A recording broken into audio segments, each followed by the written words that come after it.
بسم الله الرحمن الرحيم. بسم الله الرحمن الرحيم. الحمد لله رب العالمين والعاقبة للمتقين والصلاة والسلام على أشرف الخلق والمرسلين وعلى آله وأصحابه وأتباعه أجمعين أما بعد. عزیز طلبہ، آج کتاب الہدایہ جز 40 کا سبق نمبر 186 ہے، اور اس سبق میں ہم انشاءاللہ جنس صفت الشہادہ کے متعلق بات کریں گے، اور کتاب کی عبارت الشہادۃ فرض سے لے کر فلا يحصل احیاء حقہ تک ہوگی۔ تو کتاب الشہادہ شروع کرنے سے پہلے ہم چند ضروری مباحث اور متعلقات کتاب پر بات کرتے ہیں، جن کے سمجھنے و یاد کرنے سے کتاب الشہادہ سمجھنا آسان ہو جائے گا۔ تو سب سے پہلے شہادت کی تعریف کرتے ہیں کہ شہادت کسے کہتے ہیں۔ تو شہادت کی لغوی تعریف الاخبار بالشیء عن مشاہدۃ وعیان لا عن تخمین وحسبان، کہ مشاہدہ اور دیکھنے کے بعد کسی چیز کی خبر دینا یہ شہادت ہے، نہ کہ اندازے اور اٹکل سے۔ واصطلاحا اخبار صدق لاثبات حق فی مجلس القضاء بلفظۃ اشہد، کہ اشہد کے لفظ کے ساتھ قاضی صاحب کے مجلس میں حق اثبات کے لیے سچی خبر دینے کا نام یہ شہادت ہے۔ ارکان الشہادت، شہادت کے ارکان میں سے ایک گواہ ہے جو گواہی دیتا ہے، اور نمبر 2 المشہود لہ، جس کے لیے گواہی دی جا رہی ہے، اور المشہود علیہ، کہ وہ شخص جس کے خلاف گواہی دی جا رہی ہے، والمشہود بہ، وہ چیز یا معاملہ کہ جس کے بارے میں گواہی دی جا رہی ہے۔ حکم الشہادت، شہادت کا حکم کیا ہے؟ تو اس کی 2 حیثیتیں ہیں، ایک گواہی دینے کے اعتبار سے ہیں اور ایک فیصلے کے اعتبار سے ہیں۔ تو گواہی دینے کے اعتبار سے حکم یہ ہے کہ شہادت واجبۃ علی الکفایۃ والشاہد مخیر فی الحدود المحضۃ، کہ گواہی دینا یہ واجب علی الکفایہ ہے، کہ یعنی اگر ایک گواہ گواہی دے دے تو سب کا ذمہ فارغ ہو جائے گا، اور اگر سارے کے سارے خاموش ہو جائے، کوئی بھی گواہی دینے کے لیے تیار نہ ہو، تو سارے کے سارے گناہگار ہوں گے۔ اور حدود محضہ میں گواہی دینے والے کو اختیار ہے، چاہے گواہی دے اور چاہے نہ دیں۔ اور دوسری حیثیت کہ قاضی صاحب کے سامنے جب شہادت پیش کی جائے تو قاضی صاحب پر اس گواہی کے مطابق حکم صادر کرنا یہ واجب ہو جاتا ہے۔ شروط الشہادت للتحمل، تحمل شہادت کے لیے شروط۔ تو پہلی شرط العقل، کہ تحمل شہادت کے لیے عاقل ہونا یہ شرط ہے، لہذا مجنون تحمل شہادت کا اہل نہیں ہے۔ نمبر 2 البصر، کہ شخص بینا ہو، لہذا نبینا شخص تحمل شہادت کا اہل نہیں ہے۔ نمبر 3 السمع، تو تحمل شہادت کے لیے تیسری شرط وہ سننا ہے، لہذا بہرا شخص وہ تحمل شہادت کا اہل نہیں ہے۔ نمبر 4 الذکورۃ فی الحدود والقصاص، کہ حدود اور قصاص کے باب میں تحمل شہادت کے لیے ذکورت بھی شرط ہے، لہذا مستورات و حدود اور قصاص کے باب میں تحمل شہادت کے اہل نہیں ہے۔ شروط الاداء، کے ادائے شہادت کے لیے شروط، تو سب سے پہلی شرط الاسلام، کے شاہد مسلمان ہو، لہذا کافر شخص وہ ادائے شہادت کا اہل نہیں ہے۔ نمبر 2 العدالہ، کہ شاہد وہ عادل ہو، لہذا فاسق شخص وہ ادائے شہادت کا اہل نہیں ہے۔ نمبر 3 الحریہ، کہ شاہد وہ آزاد ہو، لہذا غلام ادائے شہادت کا اہل نہیں ہے۔ نمبر 4 البلوغ، کہ ادائے شہادت کے لیے شاہد کا بالغ ہونا ضروری ہے، لہذا نابالغ وہ ادائے شہادت کا اہل نہیں ہے۔ نمبر 5 لفظۃ اشہد فی مجلس القضاء، کہ شاہد وہ اشہد کا لفظ کہیں اور مجلس بھی قاضی صاحب کی ہو، لہذا اعلم یا اتیقن کے الفاظ سے ادائے شہادت نہیں ہو سکتی۔ موانع الشہادہ یہاں سے ان رکاوٹوں کا ذکر کرتے ہیں کہ جن کے ہوتے ہوئے گواہی نہیں دی جا سکتی۔ تو سب سے پہلی چیز التہمہ، کہ جو شخص متہم ہے وہ شاہد نہیں بن سکتا۔ نمبر 2 علاقۃ الولاد، کہ شاہد اور مشہود لہو کے مابین ولاد کا تعلق ہو تو بھی ایک دوسرے کے لیے گواہ نہیں بن سکتے، یعنی باپ بیٹے کے لیے اور بیٹا باپ کے لیے گواہ نہیں بن سکتا۔ نمبر 3 علاقۃ الزواج، کہ شاہد اور مشہود لہو کے مابین زواج کا تعلق ہو تو بھی وہ ایک دوسرے کے لیے گواہ نہیں بن سکتے، یعنی بیوی شوہر کے لیے یا شوہر بیوی کے لیے گواہ نہیں بن سکتا۔ الحد فی القذف، کہ اگر کوئی شخص محدود فی القذف ہے تو وہ بھی گواہ نہیں بن سکتا۔ نمبر 5 ان یکون الشاہد مغفلا، کہ گواہ اگر مغفل ہے یعنی کج فہم ہے اور بھول کی عادت ہے تو وہ بھی گواہ نہیں بن سکتا۔ نصب الشہادہ، یہاں سے مختلف معاملات میں شہادت کے نصابوں پر بالاختصار کلام کرتے ہیں۔ تو سب سے پہلے نصاب الشہادت فی العقوبۃ والاموال، کہ اموال اور عقوبات کے باب میں شہادت کا نصاب کیا ہے؟ تو شہادت رجلین او رجل وامرأتین، کہ 2 مرد یا ایک مرد اور 2 عورتوں کی گواہی یہ عقوبات اور اموال کے باب میں ضروری ہے۔ نمبر 2 النصاب فی الحدود والقصاص، کہ حدود اور قصاص میں نصاب شہادت کیا ہے؟ تو النصاب فیہما شہادت الرجلین فحسب، کہ حدود اور قصاص کے باب میں صرف 2 مردوں کی گواہی قبول ہو سکتی ہے، مستورات کی گواہی حدود اور قصاص کے باب میں قبول نہیں ہوگی۔ نمبر 3 نصاب الشہادت فی حد الزنا، کہ حد زنا کے ثبوت کے لیے 4 آدمیوں کی گواہی شرط ہے، اس سے کم ہو تو حد زنا ثابت نہیں ہوگا۔ نمبر 4 ما لا يطلع علیہ الا النساء تقبل فیہ شہادت المرأة، کہ وہ امور کہ جن پر صرف مستورات ہی مطلع ہو سکتی ہے تو ان امور میں صرف ایک عورت کی گواہی قبول کی جائے گی۔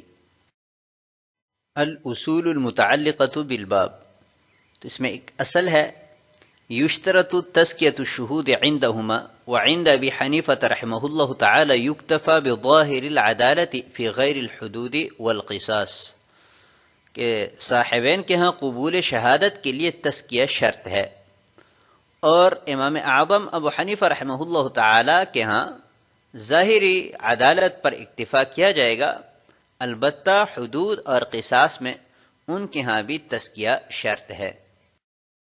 آتے ہیں کتاب کی عبارت کی طرف۔ کتاب الشہادات، قال الشہادت فرض يلزم الشہود آداؤها ولا يسعهم كتمانها اذا طالبهم المدعي لقوله تعالى ولا يأبى الشهداء اذا ما دعوا، وقوله تعالى ولا تكتموا الشهادة ومن يكتمها فإنه آثم قلبه، وإنما يشترط طلب المدعي لأنها حقه فيتوقف على طلبه كسائر الحقوق۔ قال والشهادة في الحدود يخير فيها الشاهد بين الستر والإظهار لأنه متردد بين حسبتين إقامة الحد والتوقي عن الهتك۔ یہ کتاب شہادات کے احکام کے بارے میں ہے۔ شہادت ایسا فرض ہے کہ جس کی ادائیگی گواہوں کو لازم ہے، اور مدعی کے مطالبہ کے وقت اسے چھپانے کی گنجائش نہیں ہے اللہ تعالیٰ کی اس قول کی وجہ سے کہ جب گواہوں کو بلایا جائے تو وہ انکار نہ کریں، اور اس قول کی وجہ سے کہ تم گواہی کو مت چھپاؤ، کیونکہ جو گواہی چھپاتا ہے تو اس کا دل بیمار ہے۔ اور مدعی کا مطالبہ اس لیے شرط قرار دیا گیا کہ یہ اس کا حق ہے، لہذا اس کے مطالبے پر دیگر حقوق کی طرح موقوف ہوگا، اور گواہ کو حدود کی گواہی میں اختیار دیا جائے گا چھپانے اور ظاہر کرنے کے مابین، اس لیے کہ وہ 2 اجروں یعنی پردہ دری سے بچنا اور حد قائم کرنے کے درمیان ہے۔ قال الشہادت فرض، یہاں سے ادائے شہادت کا حکم بیان کر رہے ہیں کہ جب مدعی شہادت کا مطالبہ کریں تبھی گواہوں پر یہ فرض ہے کہ وہ مجلس قضاء میں جا کر گواہی دیں، اور اس پر دو دلیلیں پیش فرمائی ہے۔ پہلی دلیل وَلَا يَأْبَ الشُّهَدَاءُ إِذَا مَا دُعُوا، اللہ تعالیٰ فرماتے ہیں کہ جب گواہوں کو بلایا جائے تو وہ انکار نہ کریں۔ اللہ تعالیٰ نے عدم حضور سے منع کیا ہے کہ گواہوں کو اس بات کی گنجائش نہیں ہے کہ وہ گواہی دینے سے انکار کریں اور مجلس قضاء میں حاضر ہونے سے عذر کریں۔ دوسری دلیل وَلَا تَكْتُمُوا الشَّهَادَةَ وَمَن يَكْتُمْهَا فَإِنَّهُ آثِمٌ قَلْبُهُ، کہ تم گواہی کو مت چھپاؤ، کیونکہ جو شخص گواہی کو چھپاتا ہے تو اس کا دل گناہگار ہے۔ تو جب دل گناہگار ہوا، وہ رئیس الاعضاء ہے تو سارے کے سارے اعضاء گناہگار ہوں گے، اور گناہ کا ثبوت یہ واجب کے ترک کرنے پر آتا ہے۔ تو اس سے بھی معلوم ہوا کہ گواہی چھپانا یہ گناہ ہے اور اس کی ادائیگی جو ہے یہ واجب ہے۔ وَإِنَّمَا يُشْتَرَطُ طَلَبُ الْمُدَّعِ، یہاں سے صاحب ہدایہ متن میں ذکر کردہ شرط کی وضاحت کر رہے ہیں کہ ادائے شہادت کے لیے مدعی کے مطالبہ کو کیوں شرط قرار دیا گیا۔ تو فرماتے ہیں کہ شہادت چونکہ مدعی کا حق ہے، تو جیسے دوسرے حقوق اس کے مطالبہ پر موقوف ہے، ایسی ہی یہ حق بھی اس کے مطالبہ پر موقوف ہوگا۔ تو جب یہ مطالبہ کرے گا تو جس پر یہ حق واجب ہے یعنی حامل شہادہ، اس پر ادائیگی واجب ہوگی۔ قال والشہادۃ فی الحدود یخیر فیہا الشاہد، یہاں سے مسئلہ بیان کر رہے ہیں کہ حدود کے باب میں گواہی دینا اور ترک کرنے دونوں کی گنجائش ہے۔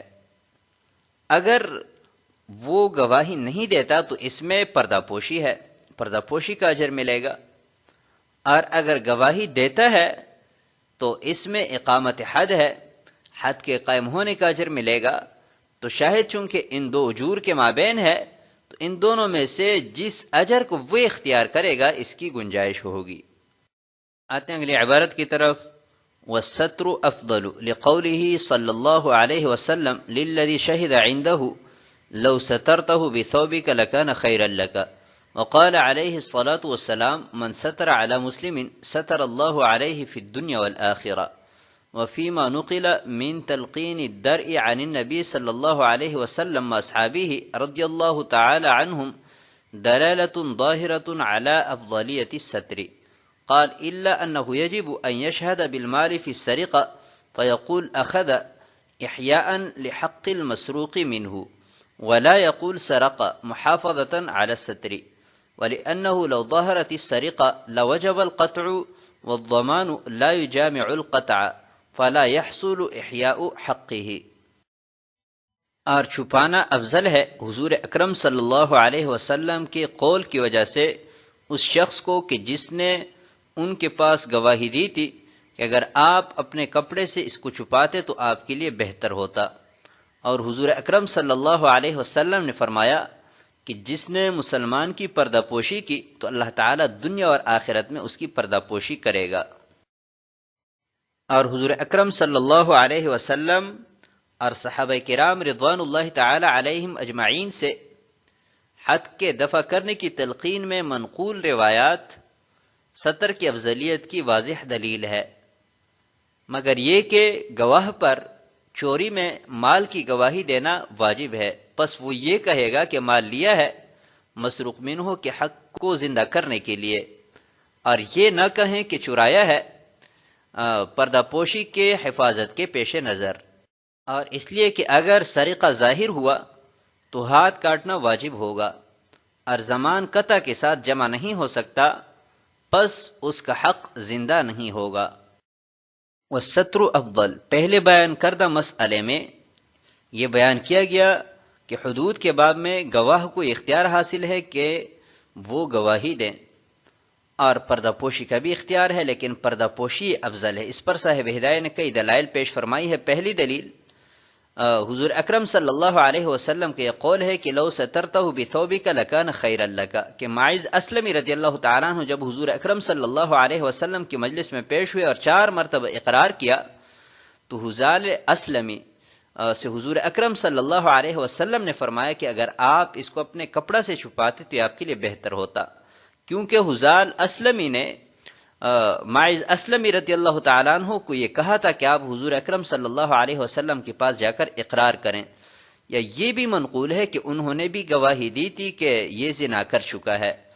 اور دوسری روایت میں حضور اکرم صلی اللہ علیہ وسلم سے منقول ہے کہ جو شخص مسلمان کی پردہ پوشی کرتا ہے تو اللہ تعالیٰ دنیا اور آخرت میں اس کی پردہ پوشی کریں گے۔